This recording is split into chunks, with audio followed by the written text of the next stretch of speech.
Gracias por continuar con nosotros. Y líderes demócratas de la Cámara de Representantes acusaron este martes formalmente al presidente Donald Trump de abuso de poder y obstrucción del Congreso, allanando el camino para un voto sobre su juicio político en los próximos días. Desde el Capitolio, Randy Serrano informa. El presidente no nos dejó más opción, dijo Adam Schiff, que junto al liderazgo demócrata de la Cámara de Representantes este martes anunció formalmente los cargos de destitución contra el presidente Donald Trump. Él pone en peligro la Constitución, nuestra democracia y la seguridad nacional del país, dijo el presidente del Comité Judicial, que se encargó de poner los cargos sobre papel. Los demócratas acusan a Trump de abuso de poder por, según ellos, usar su cargo para avanzar sus intereses políticos y obstrucción al Congreso por negarse a someter documentos y bloquear los testimonios de algunos funcionarios relevantes a la investigación en su contra. Algunos demócratas más progresistas hubiesen querido ver aún más cargos contra Trump. Otros cargos que también mostraban lo que ocurrió con la campaña de Trump y las influencias de Rusia en esa campaña. Los cargos están directamente ligados a la petición que le hizo Trump al presidente de Ucrania que investigara a Joe Biden y a su hijo a cambio de ayuda militar y una visita oficial a la Casa Blanca. Son los cargos más claros, simples y donde van a tener más dificultad los abogados del presidente en defenderlo. En una andanada de tweets, el presidente dijo que querer destituir a un presidente que ha producido la mejor economía de la historia era una locura. Y su campaña dijo que todo se trata de un teatro político por parte de los demócratas porque no tienen un candidato viable que le haga frente a Trump en 2020. Y su portavoz dijo que el presidente quiere que el proceso se termine lo antes posible porque él no había hecho nada indebido. Se espera que este jueves el Comité Judicial ponga a votación los cargos antes de enviarlos al Pleno de la Cámara de Representantes. La próxima semana la Cámara Baja podría llevar a cabo el voto que le da luz verde a ese juicio político contra Trump en el Senado. Ese proceso podría comenzar en enero. En el Capitolio, Randy Serrano, Telemundo. Gracias, Randy. Y asombro ha provocado el arresto de un presunto cómplice de Joaquín El Chapo Guzmán en Texas. El exsecretario de Seguridad de México, Genaro García Luna, se encuentra detenido en la cárcel federal de Dallas. Lo que muchos se preguntan es qué hacía en Dallas y hay quienes ni siquiera comprenden qué hacía aquí en los Estados Unidos. Andrea Aguirre nos tiene los detalles de este caso. Aquí no se puede escapar como el Chapo se escapaba en México. El exsecretario mexicano de Seguridad Pública, Genaro García Luna, enfrenta 3 cargos criminales de conspiración por tráfico de cocaína. Presuntamente, durante el gobierno de Felipe Calderón, en lugar de proteger la seguridad del pueblo mexicano, él recibió millones de dólares en sobornos del cártel de Sinaloa del Chapo Guzmán para permitirles a los narcotraficantes operar con impunidad. Los carteles controlan al gobierno de México porque tienen, como le hicimos a nosotros a estos individuos, a narcopolíticos. Algo que le sorprende al exagente de la DEA, Phil Jordan, es que según autoridades, García Luna era residente de Florida y vive en Estados Unidos desde el 2012. Hay muchos modos de tener vigilando a estas gentes. Phil Jordan se refiere a los políticos que pudieran tener cuentas pendientes con la ley.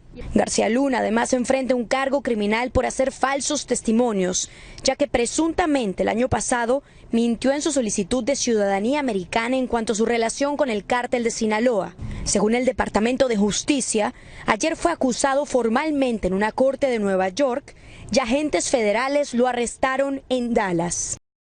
El gobierno de Estados Unidos y el de Texas esperan que Luna sea extraditado a Nueva York para ser enjuiciado, mientras que el gobierno mexicano dice que va a solicitar su extradición a México. Y hablando del gobierno mexicano, negociadores de ese país, Estados Unidos y Canadá, firmaron los cambios al tratado comercial existente entre los 3 países conocido como TEMEC. Dicho acuerdo comenzó a discutirse a finales del sexenio del expresidente Peña Nieto, pero no fue hasta ahora con la nueva administración que se logró llegar a un acuerdo final. Jacibe Pérez nos tiene las reacciones de todos los involucrados.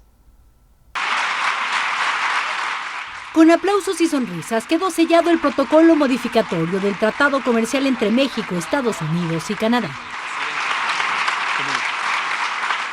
Tras casi poco más de 2 años de negociaciones, los representantes de las 3 naciones acordaron firmarlo en el Salón Tesorería del emblemático Palacio Nacional en el corazón de México.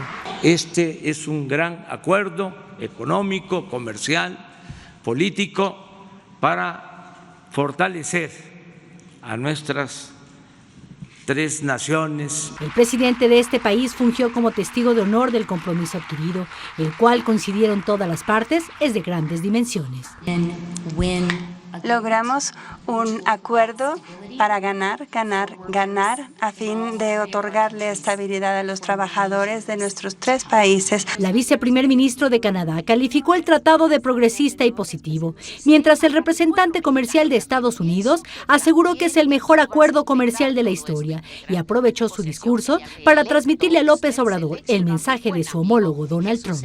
Realmente traigo los mejores deseos del presidente de los Estados Unidos para usted personalmente, pero para todo México también.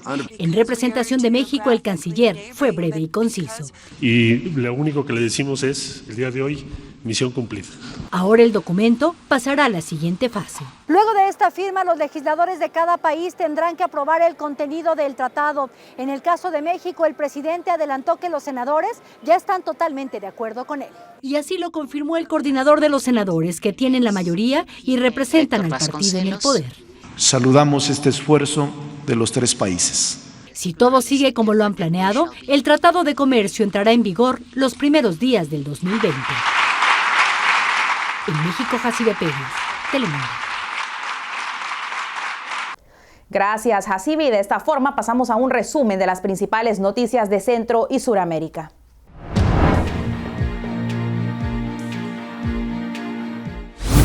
En Honduras, la Cancillería manifestó que la decisión de extender o no el convenio de la Misión de Apoyo contra la Corrupción y la Impunidad en Honduras, MASI, se basará en los resultados de la evaluación internacional de acuerdo con la Organización de Estados Americanos, OEA. La Secretaría de Relaciones Exteriores en Cooperación Internacional envió una carta a la Embajada de los Estados Unidos por su pronunciamiento a favor de la renovación de la MASI de la OEA. En esa carta, la Cancillería reafirmó que la renovación de la MASI es una facultad soberana del gobierno hondureño. La Embajada de los Estados Unidos expresó en su comunicado: nos unimos a las organizaciones hondureñas de la sociedad civil, líderes empresariales y a la comunidad internacional en su llamada para que renueve el mandato de la MASI inmediatamente. Esto ocurre después que una misión especial del Congreso Nacional pidiera al Ejecutivo no renovar el convenio con la MASI.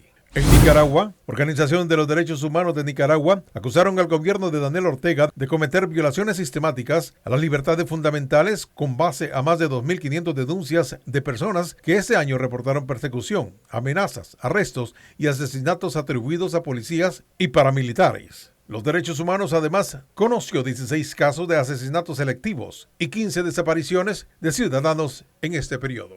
Y en Bolivia, la administración de la presidenta interina Yanine Áñez anunció ayer martes una reducción de las tarifas de electricidad en un momento que busca consolidar su controvertido gobierno de transición. La reducción de un 13%, en algunas regiones hasta el 50% y en otras se aplicarán desde noviembre al consumo domiciliario, comercial e industrial. La rebaja busca incentivar la producción y no afectará las utilidades de las operadoras. Y en Chile, las autoridades ampliaron el área de búsqueda del avión de la Fuerza Aérea de Chile Hércules C-130, que perdió contacto el lunes cuando se dirigía hacia la Antártida con 38 pasajeros a bordo. El general de Brigada Aérea, Eduardo Mosqueira, detalló en una rueda de prensa hoy miércoles: la búsqueda se centra en 4 cuadrantes que abarca un área de 240 por 120 kilómetros que serán revisadas en un plazo de 40 horas. Buques de la Armada de Chile, de Argentina, buques privados y aviones que llegarán desde Estados Unidos y Brasil lideran los operativos. Las noticias internacionales son traídas a ustedes por Orleans Furniture, la mueblería oficial de los latinos. Y hablemos de deportes. Jorge Vides ya está con nosotros para traernos toda la información. ¿Cómo estás, Jorge? Bienvenido. Muy bien, gracias, Valeria. Tenemos toda la información deportiva para el día de hoy. Los Yankees hacen el contrato más jugoso de la historia de las Grandes Ligas. Se lo comentamos a nuestros amigos después de la pausa comercial. No le cambien.